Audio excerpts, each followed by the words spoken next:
vamos lá. Nós vamos começar, minhas amigas e meus amigos, tratando sobre os maias.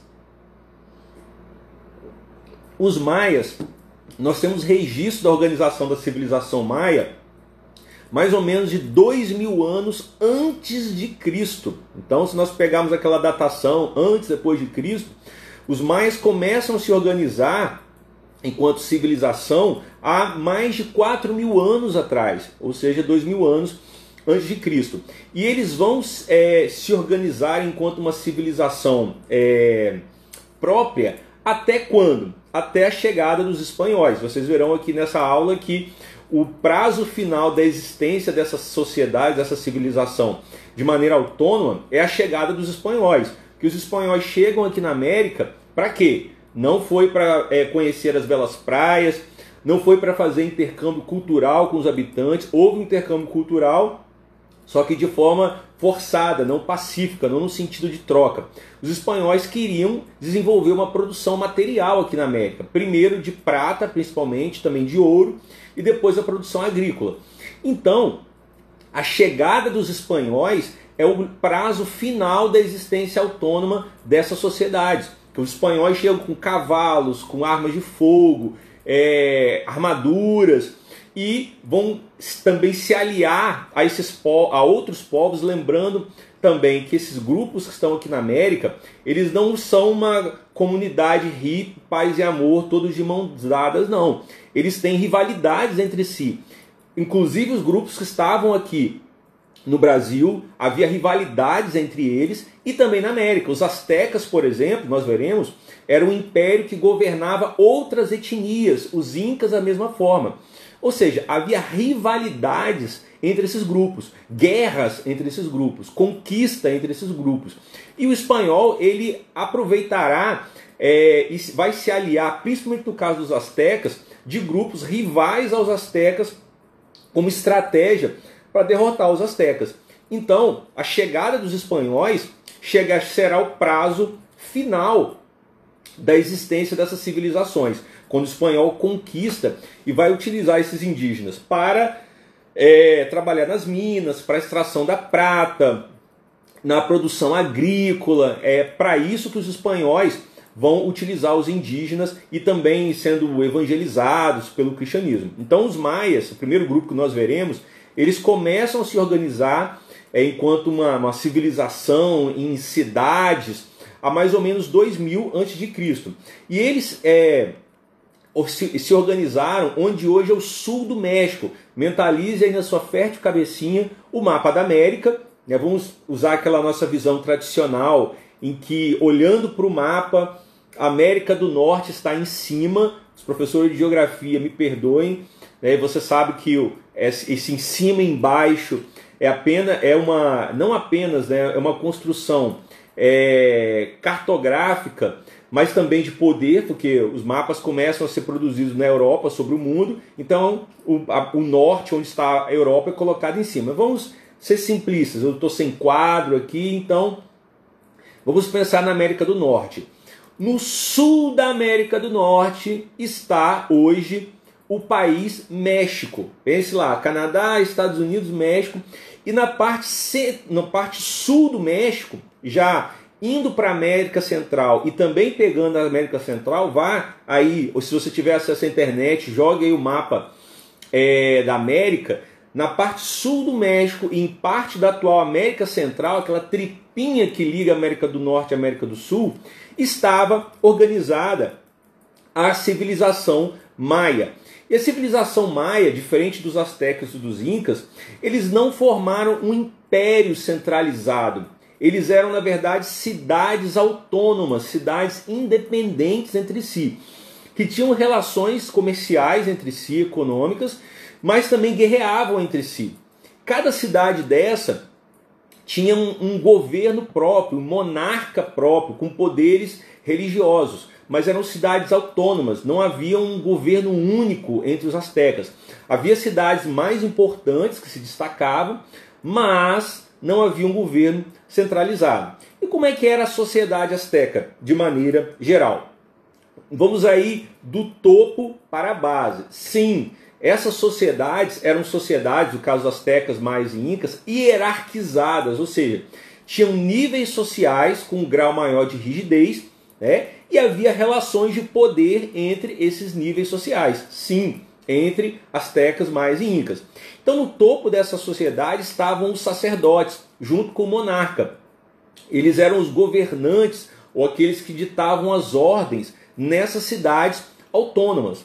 Logo abaixo dos sacerdotes, nós tínhamos funcionários, aqueles que, em termos contemporâneos, faziam a máquina da administração da cidade funcionar. A construção de canais, organizavam a produção agrícola, a construção de templos, faziam previsões sobre possibilidades secas. Esses funcionários que faziam esses governos locais funcionarem estavam logo abaixo dos sacerdotes. No terceiro nível, abaixo dos funcionários, nós tínhamos camponeses e artesãos.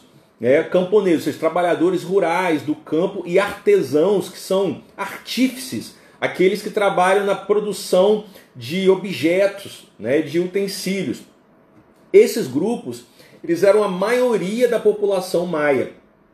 E eles, vez por outra, eram convocados pela administração da cidade para trabalhar em obras públicas. Não era uma escravidão, era um trabalho compulsório. Recomendo que você assista aqui no canal, lá no canal no YouTube, um vídeo chamado Escravidão, em que eu explico o que é escravidão, que não é a mesma coisa que trabalho compulsório, que o trabalho obrigatório. Mas esses grupos, artesãos e camponeses, vez por outra, eram convocados para esse trabalho obrigatório nessas obras públicas. Havia também comerciantes, lembrando que o comércio aqui, havia o comércio nessas sociedades astecas, incas e maias, só que não havia a ideia de moeda. Havia um princípio já, enquanto objeto de troca, como sementes e, em alguns casos, o uso de plumas. Mas havia já trocas, a gente está chamando de maneira de comerciantes, atualizando esse termo. Mas eram indivíduos sujeitos dedicados às trocas, recolhiam a produção agrícola e trocavam por utensílios. Havia esses grupos aqui também. E havia, por fim, nessa sociedade, um grupo que os espanhóis, não apenas entre os maias, mas também entre os astecas e os incas, batizaram como escravos.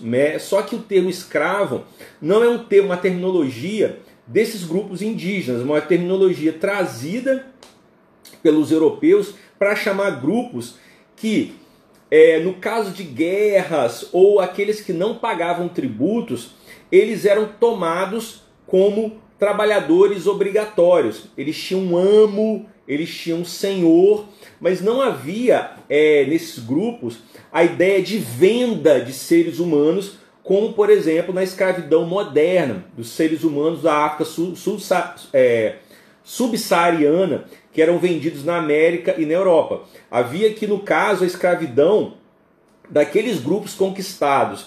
E desses grupos eram tomados seres humanos, que eram tornados servos de alguns amos da nobreza ou desses sacerdotes. E havia também aqueles que não pagavam tributos e se tornavam também esses servos. Mas não havia aquele princípio da escravidão moderna de venda de seres humanos ou da hereditariedade da escravidão. O que significa isso? Na escravidão moderna dos seres humanos da África subsaariana, se eu fui lá na África tomado, vendido por escravo, como escravo, os meus filhos também são escravizados. Então, na escravidão moderna, a escravidão ela é passada de pai para filho, de pais para filhos. No caso aqui dessa servidão entre os maias, isso não existia. Então, não é a mesma coisa. Esse nome escravos é uma terminologia, um termo trazido pelos espanhóis, porque os espanhóis, como todos os seres humanos fazem, eles estão conhecendo uma nova realidade totalmente distinta. E como sempre nós fazemos, nós tentamos buscar elementos que são similares. Então eles percebem que existem pessoas que trabalham para outras de forma compulsória, sem muita autonomia sobre si, e que caem naquela situação por conta de não pagar tributos ou por conquistas militares. Então, o que mais próximo é na mente desses europeus? A ideia de escravidão, a escravidão antiga, vinda lá da Grécia e de Roma, que vai se atualizar nessa escravidão moderna dos sujeitos ou dos seres humanos da África subsaariana. Eu explico isso também nesse vídeo Escravidão, que eu posso botar aqui lá nos comentários, né, no vídeo, e recomendo que vocês vejam também. Então, havia essa característica dessa servidão. E por fim, é importante lembrar também que os maias eram avançadíssimos em termos de conhecimento da natureza, né? Nesse sentido de conhecer a natureza. O que eu estou chamando isso? Eles já tinham uma escrita, já tinham conhecimentos matemáticos, arquitetônicos, né? As obras, e para ter produção arquitetônica você precisa da matemática, e também, né, todo mundo fala, o calendário maia, o mundo já acabou, vai acabar. Nada mais era do que uma organização do tempo, né? Aquela fake news do fim do mundo por conta do calendário maia. Na verdade, aquele calendário, o que ele dizia? Ele fazia a organização do tempo, e um tempo que era organizado em ciclos. O nosso tempo ocidental, que veio da Europa, é um tempo linear, né? Uma linha reta contínua para sempre, né? Achamos assim.